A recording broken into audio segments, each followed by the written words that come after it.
Hey there, Twisters. Welcome back to another video. Today we're going to be talking about goaltending when it comes to the decisions the Sharks have to make this offseason. This is part of kind of a mini-series that I'm making, one video a week focusing on different components of the Sharks heading into the 2020-2021 season. So, without further ado, let's dive into this because I know a lot of you out there have been saying, well, the reason why the Sharks haven't been good, first things first, it's either people talking about Carlson or Burns, or it's goaltending.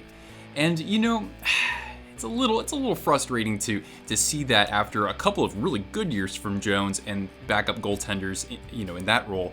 But the thing is, the last 2 years, the numbers don't lie. They've been actually pretty bad. But that doesn't mean that the goaltending can't rebound this next season, and I'll back that up in just a sec. So, look at Jones, look at Dell. Dell is actually a free agent. He was making $1.9 million. So there's no guarantee the Sharks are going to sign Dell. The thing is that they have plenty of cap space available, but really when you've got so much committed to these guys who are going to be veterans for a number, or who are going to be under contract for a number of years going forward, you can't necessarily afford all that much with a backup. But the thing is that do they have that guy waiting in the wings already for them? We'll get into that just momentarily, but first let's take a look at Martin Jones' numbers. Now keep in mind, the Sharks fired Peter DeBoer and the rest of the coaching staff after 33 games. So Bob Boughner came in along with Yevgeny Nabokov as the goaltending coach. So let's take a look at the numbers here. So Jones, he's 30 years old right now, and he's got 4 years left at $5.75 million. So he started 39 games at just an .896 save percentage and a goals against of 3. And a minus 15 goals saved above average. So that wasn't good. We're talking about less than 39% of the time he would post a quality start. You usually want to see your starting goaltender, at least at like 600, if not 625. But yeah, so those numbers right there, they don't look good. Now, after Boughner came in, and Nabokov as well, Jones's numbers, he had in those 15 starts a .906 save percentage, and assuming that my math is correct, a 2.62 goals against. So, not earth-shattering, but certainly significantly better than what he was doing with the older coaching regime there. So, Jones, as we know, 2 bad years consecutively. He backstopped the Sharks to a Cup Finals in his first year as a starter in 2015-16. He had a couple of good years after that. He made it as high as 6th in Vezina voting, so he looked like a franchise goaltender, and so that's why he got such a big contract. But at $5.75 million for the way he's playing, that's just not going to cut it. So you want to hope that he does well next season, not just because you want the team to do well overall or for Jones to do well for himself personally, but that does help the Sharks entertain the offer of potentially leaving him unprotected when we go to the Seattle draft as well. So I think that's kind of an argument toward keeping Jones. If you try buying him out, you're still going to be paying him, nearly $3 million for the next 7 years or however many years that would be.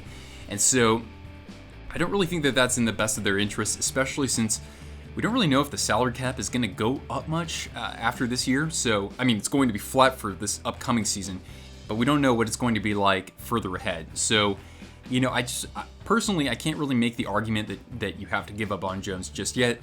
This next year is kind of make or break, in my opinion.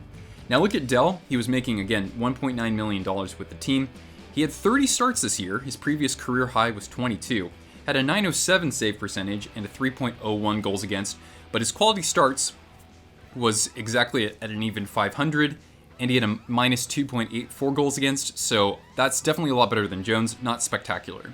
And of course, with these goaltenders, we can often criticize the defense that's playing in front of them, and the good thing is that Boughner helped that improve a little bit in his short tenure this season as the interim coach. We'll see what happens from there. So I'm not going to always point the finger at the goaltending, that's for sure. Now, after the coaching change, so after Boughner replaced DeBoer, he started 22 games, so a lot of his starts came under Boughner, and he put up a .912 save percentage and a 2.89 goals against. And his last 7 starts weren't particularly good, so if you look at his first 15 starts when Boughner took over, check this out, .925 save percentage, 2.42 goals against, very impressive there. So you could keep him around if he's willing to take a team-friendly deal. But the thing is that the Sharks, despite having some cap space, they really have a lot of depth that they need to, fill the void for So when you're looking at the bottom 6 forwards, when you're looking at a 6th, maybe a 7th defenseman, they gotta put some money in there, because if they go into training camp with the projected roster that they have right now, I don't think that's going to cut it when you look at some of the improvements that teams like Edmonton, like even Arizona, like Vancouver had made to build their team and get into the playoffs this year. So that's kind of my take on these two guys. Again, better numbers when Boughner came in, but even so, can you really rely on that to remain going into next year, especially if you have different coaching? Well, here are your alternatives, right? So we'll talk shortly about free agents who are available, but first let's look at their minor league system here. So as you may know, in the offseason here, they brought in Russian goaltender Alexei Melnichuk, a 22-year-old who played in 16 games with SKA St. Petersburg in the KHL. He had a 1.68 goals against and a .930 save percentage. Pretty big numbers there, definitely. But the thing is that he hasn't had that much experience when it comes to, top grade talent. So I don't know if their vision is to exactly insert him in as the backup, have him compete for the backup with somebody else. But signs are promising. You look at some of the other young Russian goaltenders. Maybe, this guy might need another year or two to develop. But you look at guys like Vasilevsky, you look at Samsonov, Sorokin. So Russia has been producing really good goaltenders. There are a couple other Sharks minor leaguers who I want to talk about here. First of all, Josef Korenar, sorry if I pronounced his name incorrectly. Now, he had a really good season, not this past season, but the prior season. And the thing is that if you look at his numbers this year, they weren't anything near that. So his career numbers have been so far up and down, and now he's a free agent. So I don't expect the Barracuda to keep him around necessarily. So for those of you who thought maybe he was the solution, I think that, we're looking less likely these days. Next up, I want to talk about Zachary Sawchenko, who is a 22-year-old goaltender as well. So obviously, we have a lot of young netminders to look at here. So before playing with the Barracuda, he played for the Moose Jaw Warriors and then the University of Alberta, put up really good numbers there. And then he played 13 games this past season in the ECHL with the Allen Americans, 2.35 goals against and a .930 save percentage. Great numbers. So good that he got the call-up to play in the AHL with the Barracuda, and in his 13 games there had a 2.87 goals against and a .911 save percentage. Those are more pedestrian numbers, but you got to keep in mind the Barracuda had a bad season. So I think those numbers are actually pretty respectable given the circumstances, and he helped the team finish strongly. They still had a bad record, but they played okay at the very end of things. The other guy I want to bring up is Zach Emond. So he is a 20-year-old netminder who's been playing in the QMJHL for the Huskies there. This last season, he didn't look so hot. The season before, though, he was scorching. So 20 years old, still probably trying to secure his fundamentals in net. But now that he's 20 years old, I imagine that the next place for him is at the Barracuda level. Andrew Shortridge has also played for the Barracuda, but he's also a free agent, and his numbers weren't that spectacular. Actually, compared to these guys, not so great. So I don't see the Sharks continuing with Shortridge either. So if I look at it this way, before we get into free agency or trades or anything like that, so you've got Jones, you've got the possibility of Dell coming back. You've got Melnichuk, who, at least in his time in the KHL, definitely proved that he is one of the top young goaltenders. And then you have Zach Sawchenko, and you have Zach Emond. So if I'm looking at this, let's say the Sharks don't bring back Aaron Dell. Obviously, Jones is your number one, and let's say you're not going to spend anywhere near what you have for backup. That leaves them with Melnichuk potentially. I could see Melnichuk and maybe a backup being brought in through free agency to maybe compete. And then I don't know what would happen from there. But Melnichuk, I think, is kind of the beacon for the future, if you will. You look at Sawchenko, again, he had respectable numbers, but I don't think that he's quite ready to, take on NHL competition. He needs more time to prove himself over a full season at the AHL level.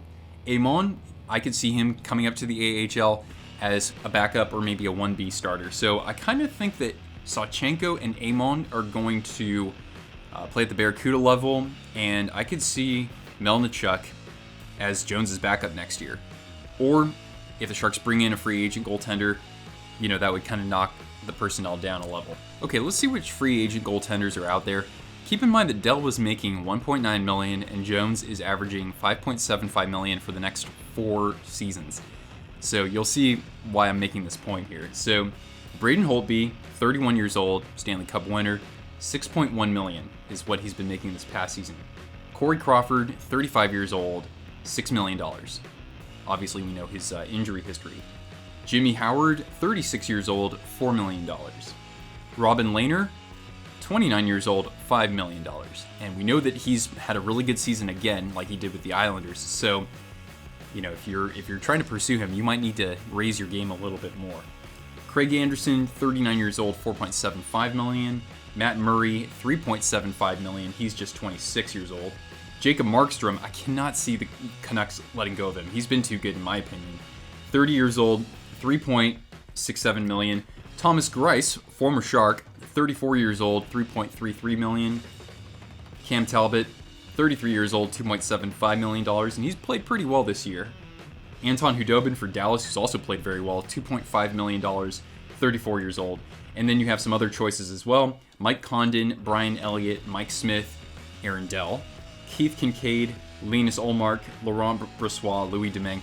None of those guys really resonate with me in terms of somebody who can play at least as well as Dell did this past season. So when you're looking at the other goaltenders I pointed out there, what do they all have in common? They were making more than Aaron Dell, and most of them were making a lot more. You know, some of these guys are making $6 million, $5 million, $3.5 million, even that's significantly higher than Dell.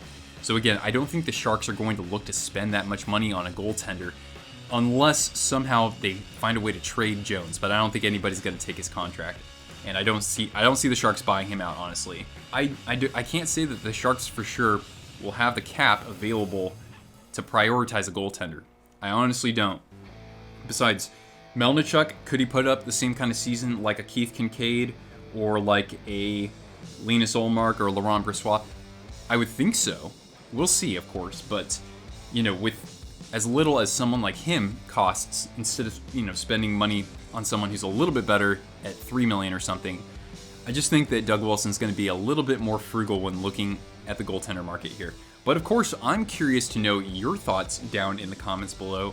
How do you see the offseason looking for the Sharks when it comes to goaltending? Do you think there's a chance that somebody would take Jones, or that he could be picked up in the expansion draft next year if he has a good season? Anyway, guys, let me know down in the comments below. It's going to be interesting to see what decisions lie ahead for the San Jose Sharks, and I'll be talking about those throughout this offseason. So the best way to, of course, stay up to date is by hitting that red subscribe button down below and clicking the notifications bell. And with that, I'll leave you to the rest of your day. Thanks so much for watching. I'll catch you later.